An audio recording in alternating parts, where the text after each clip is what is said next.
እኔ በዚህ ቪዲዮ ላይ የሚገርመኝ ነገር ማለት ነው ቲክቶክ ላይ አንድ ሰው ፎሎ አድርገህ 10 ሰው ፎሎ አድርገህ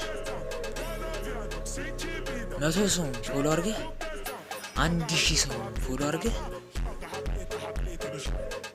ያው ስልክህ ክብደቱ አይጨምርም ወይም አንድ ሰው ፎሎ ስላደረክ ክብደቱ አይቀንስም። ታዲያ ለምንድን ነው ፎሎ ማታደርጉት?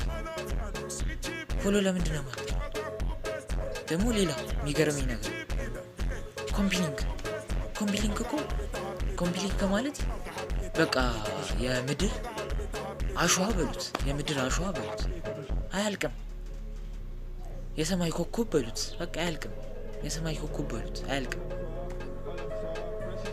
ታዲያ ለምንድን ነው ኮምፕሊንክ ማታደርጉት? ኮምፕሊንክ ለምንድን ነው ማታደርጉት?